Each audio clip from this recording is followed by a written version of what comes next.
Bonsoir Yael. Bonsoir Franck. Donc ce soir nous entamons le dernier sujet du thème les couleurs. Et ce thème ce sujet plutôt va parler de boules de toutes les couleurs. Oui. Est-ce que vous pourriez nous dire un peu plus qui vous êtes Qui je suis? Qui est Yael? Qui est Yael Alouche? Alors, Yael Alouche, je suis avant tout maman de deux jeunes enfants. Et puis du coup, je raconte beaucoup d'histoires à mes enfants, soit dans des livres, soit des histoires inventées, voilà, pour les endormir ou pour les amuser. Oui. Dans ma vie professionnelle, je suis coach et formatrice. D'accord. Donc un métier où j'accompagne les gens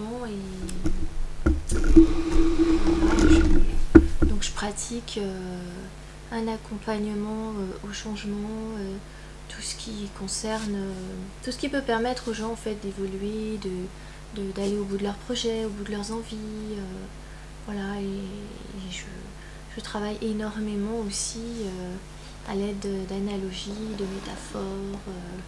D'accord, parce que les boules de toutes les couleurs, c'est... Les boules de toutes les couleurs, alors je vais vous raconter d'où ça vient. Oui. Et en fait ça aboutit à des nouvelles. Ça a commencé par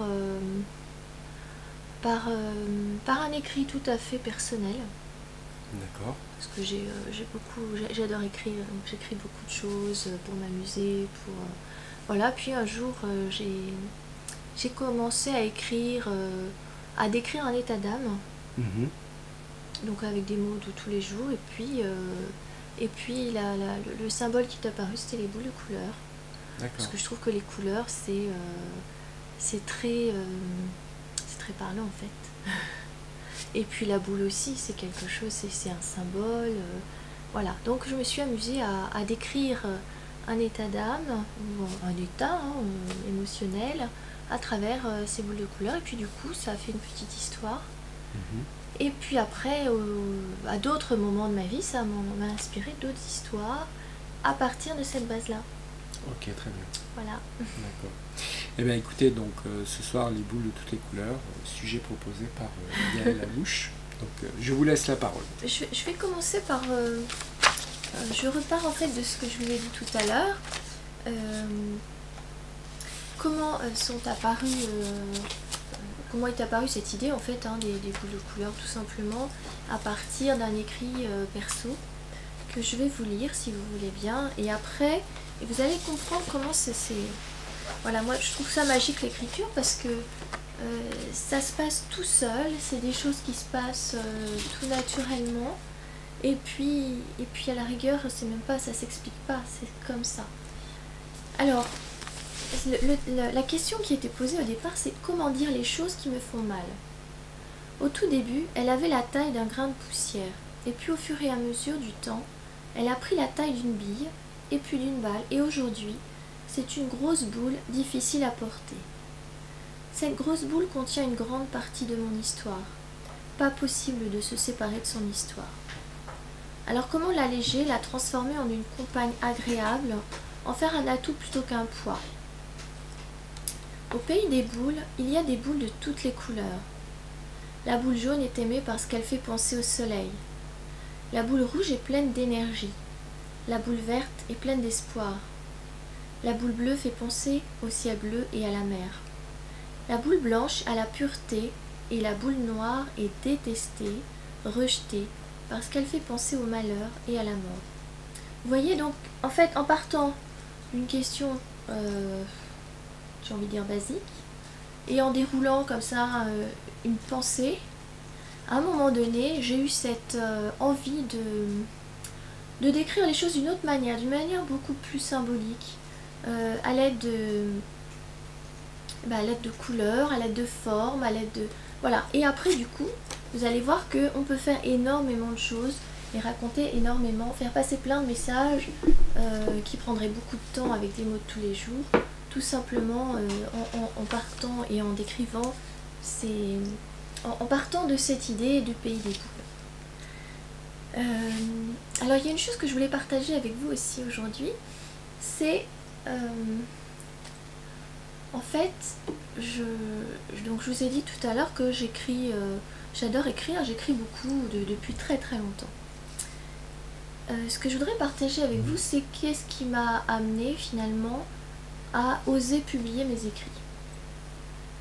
Parce que ça, c'est quand même un acte sur lequel pas mal de gens, ou d'écrivains, ou de gens, il y a beaucoup de gens qui écrivent autour de nous, et il y en a très peu qui publient. Et je voudrais vous faire partager mon expérience. C'est qu'avant, j'ai beaucoup écrit, puis pour moi, j'avais cette croyance forte que publier, c'était un acte égocentrique et narcissique.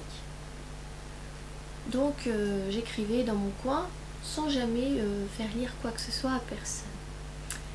Et puis un jour, j'étais confortablement installée sur mon canapé, en train de lire un bouquin, et puis alors ce qui est drôle, c'est que je me morfondais parce que je voyais le nombre de pages défiler, qui me restait à peu près une dizaine de pages pour finir. C'était un roman, je crois que c'était le premier roman de Marc Lévy. Et si c'était elle. Et du coup, je lisais ce livre en me morfondant parce que j'arrivais à la fin. Et à ce moment-là, je me suis dit, mais si Marc Lévy il avait eu la même croyance que moi, c'est-à-dire de dire quand on publie, c'est vraiment un acte narcissique et égocentrique, il n'aurait jamais publié son roman, et moi, j'aurais jamais pris du plaisir à le lire. Et donc, à partir de là, ça a été pour moi une prise de conscience, et je me suis dit, finalement, publier ses écrits, c'est pas seulement... Au contraire, c'est un don de soi, c'est un partage, et je pense qu'il faut beaucoup de courage pour écrire et pour publier. Non pas pour écrire, mais pour publier ce qu'on écrit. Et j'accompagne aussi des écrivains dans mon métier de coach. Et j'ai effectivement un client un jour qui m'a dit, vous savez, moi je ne publie pas mes écrits parce que j'ai peur de perdre mes amis. J'ai dit, comment ça? Il m'a dit, ben en fait, publier ce qu'on écrit, c'est quelque part se dévoiler, c'est dévoiler ses idées, sa conception de la vie. Et du coup, moi j'ai peur que mes amis, en lisant en lisant en fait mes pensées profondes, me renient ou alors me jugent, etc. Et donc là, effectivement, c'est vrai que écrire, c'est se dévoiler, c'est vrai. Maintenant, je trouve que s'il y a une personne qui prend du plaisir à lire ce qu'on écrit, bah c'est déjà, pour moi, c'est une victoire. Et donc à partir de là, donc à partir de ce moment-là, où j'ai changé en fait de croyance, j'ai commencé par envoyer des écrits à mes amis. Et puis, entre nous, j'ai eu des super retours, j'ai eu des encouragements, j'ai vraiment eu la chance d'être entourée par des gens qui m'ont encouragée, qui m'ont comprise et qui m'ont vraiment donné des permissions, j'ai envie de dire. Voilà, donc tout ça c'était pour partager avec vous ce point de départ en fait, comme à partir de quand on passe le pas entre on écrit quelque chose et on le publie, on le met au grand jour.